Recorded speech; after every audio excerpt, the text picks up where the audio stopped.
네, 정계 은퇴를 선언했던 손학규 더불어민주당 전 상임 고문이 오늘 일본에서 돌아왔습니다. 일본에서 이런저런 얘기들을 했었는데 오늘 들어오면서 어떤 얘기를 했는지 함께 보시겠습니다. 새 그릇을 만들기 위한 정치권의 각성과 헌신, 그리고 그 진정한 노력을 담아낼 그러한 새판이 짜여져야 한다, 이런 말씀을 드린 겁니다. 더민주 국민의당 쪽에서 러브콜을 거부를 하시는 건가요? 어떠세요? 뭐 신당을 창당할 계획이 있으신 거예요? 그냥 웃으시는데 박성원 부국장, 네. 오늘 발언 어떻게 보셨어요? 손학규 더불어민주당 그 상임 고문은 이미 18일 날 5.18 기념식 때, 광주 민주화운동 기념식 때 참석했다가 네. 새 판을 짜야 될 때가 됐다라고 네. 자신의 지지자들을 대거 모아놓은 자리에서 네. 얘기를 했습니다. 예. 사실상 어떤 정계 복귀를 사실상 시사한 거나 다름없는데 네. 이 개요대에 가서도 비슷한 맥락의 얘기를 했다가 네. 오늘 더욱더 강한 톤으로 네. 어떤 이것은 국민의 강력한 요구다, 네. 이렇게 얘기를 하고 있습니다. 예. 결국은 손학규 전 대표가, 전 민주당 대표가 보기에는 현재 그 더민주당이 총선에서 1당을 차지했지만 네. 호남이라고 하는 주요 기반 지역에서 그 3석밖에 얻지 못했고, 네.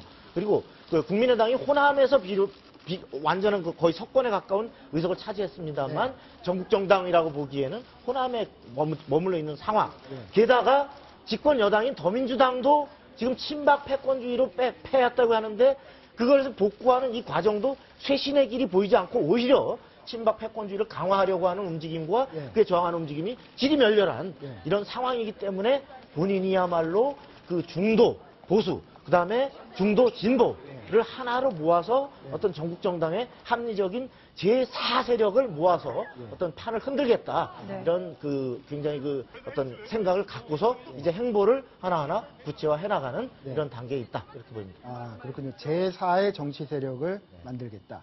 예. 여상한 변호사님. 네. 근데 더불어민주당뿐만이 아니고요.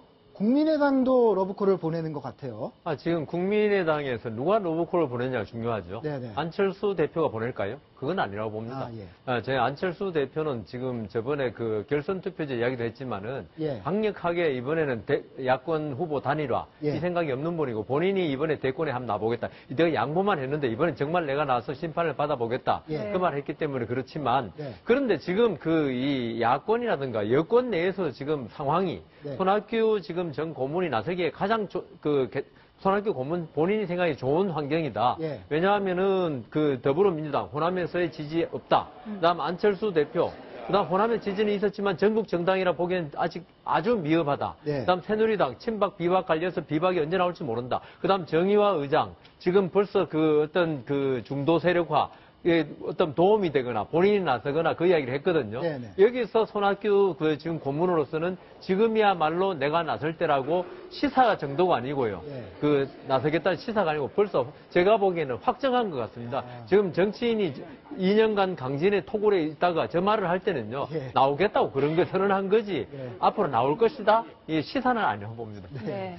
그런가 하면은 내일이 되겠죠. 내일 벌써 노무현 전 대통령 서거한 지 7주기가 되는 네. 해인데 안철수 전 대표 비롯해가지고 국민의당 당선인들이 이번에 모두 봉하마을을 찾는다고 하죠. 뭐 가는 목적이야. 그렇죠. 그거는 불문가진데요. 네.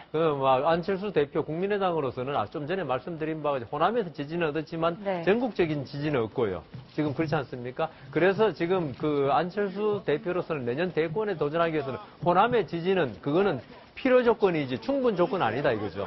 충분 조건을 채우기 위해서는 결국 노무현 대통령을 지지했던 진보 세력, 그러니까 지금의 더불어민주당 지지 세력까지 자기가 흡수해야 되지 않습니까? 네. 그래서 지금 진중권 씨라든가 이런 분들이 친노 맨날 비판하는 사람이 왜 오냐 그럼에도 불구하고 네. 안철수 대표로서는 분명히 봉하마을에 갈 이유가 그리고 명분이 명백하다 그렇게 생각합니다. 네. 그 안철수 전 대표 1월에 어쨌든 당을 뛰쳐나간 다음에 봉하마을 한번 갔다가 봉변을 나가고 왔는데 어쨌든 친노하고 내일도 비슷한 장면이 연출될까요? 봉하마을에서 어떻게 보세요, 배수원 기자? 기본적으로 양홍 분립이죠. 이게 대선 이제 야권 후보 대선 후보로 보면은 어차피 안철수 대표 입장에서도 현재 그 양보할 수 없는 더 이상 양보할 수 없는 그런 상황이고 사실은 지난 대선 때도 어쨌든 단일화해서 대선을 치렀지만 네. 이후에 적극적으로 도와주지 않았다느니 혹은 네. 아니 우리가 이만큼 해줬으면 됐지 네. 이런 문제부터 해가지고 이후에 재보선 문제 또 안철수 김한길 공동대표 네. 하실 때도 친노 쪽에서는 전혀 도와주지 않는다. 그래서 우리 730이 재보선에서 패배했다. 네. 그래서 난 당대표로 내려놨다. 이런 말씀을 쭉 하셨는데 실제로 저희가 그 식사를 이렇게 개인적으로 할 기회가 있어서 한번 좀 여쭤봤더니 안철수 대표하고 같이. 네네. 네.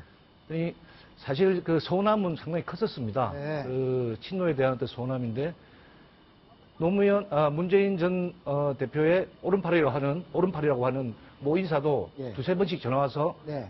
선거 지원 유세를 해달라고 해서 네. 부산에서부터 달려가고 했는데 네.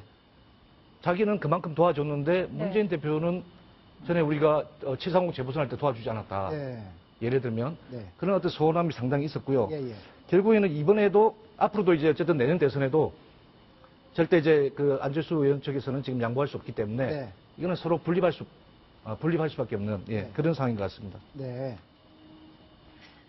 네, 이거 정대철 고문 얘기를 잠깐 해보겠습니다. 정대철 고문이 안철수 전 대표로부터 100만 원짜리 카드를 받아서 한도가 100만 원인 법인카드를 받았다고 하는데요. 네. 이정 기자 어떤 얘기인지 잠깐 간단히 소개를 좀 해주세요. 네, 최근에 안철수 대표가 네. 권노갑, 정대철 고문 이런 분들이랑 점심 식사를 했다고 합니다. 그런데 그 자리에서 그 말씀하신 대로 한도가 100만 원짜리 네. 카드를 이제 주면서 쓰시라 이렇게 했다는 거죠. 네.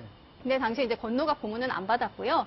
정대철 고문은 받았다고 하는데 이제 받으면서 이게 한도가 문제가 아니라 이렇게 신경을 써주는 마음이 참 가상하다 네. 이러면서 반응을 표현했다고 합니다. 근데 안철수 대표 재산이 수천억 원대죠? 수천억 원대인데 좀 한도가 100만 원은 좀 너무 작은가 봐요. 그래 안철수 대표가 얼마 전에도 전부 다 나보고 짜다고 했는데 나 짠 거 절대로 아니다고 한번 말씀하신 적이 있죠. 근데 제가 안철수 대표를 조금 아는데 들어서 아는 거지만 안철수 대표 이게 바로 자신의 생각입니다. 예. 짜다 안 짜다가 아니고 예. 내 생각이 이렇다는 걸 나타내 주는 거죠. 네. 제가 이 정대철 고문한테 직접 사실 이 얘기를 들었습니다. 아, 안철수 대표가 예. 이게 100만 원짜리 카드를 건넸다 그럴 때 네. 받은 이유에 대해서 자신이 여러 차례 고문이라는 걸 정말 직업이 고문에 가깝게 사실 이미 당 대표도 하시고 네. 고문을 많이 지냈지만 네. 이 정당에서 어떤 이렇게 고문이라고 하는 사람이 사실 많은 사람을 만나서 당의 외곽에서 도움을 주는 역할을 경제적으로도 비용이 필요하다. 비용 개념을 갖고 있는 걸 보면 안철수 대표가 기업을 해본 이런 마인드에서 하는 것 같지만 그 액수에 대해서는 정치적 마인드는 아직 좀 부족한 것 같다라고 얘기를 하시면서도 네. 그러나 그러한 기업의 마인드로서 비용 개념을 해서 하는 것은 뜻이 정말 착하고 네. 가상하게 느껴져서 네. 그 이상의 100만 원 이상으로 돕기로 하는 마음에서 받았다. 네. 이렇게 말씀하시더라고요.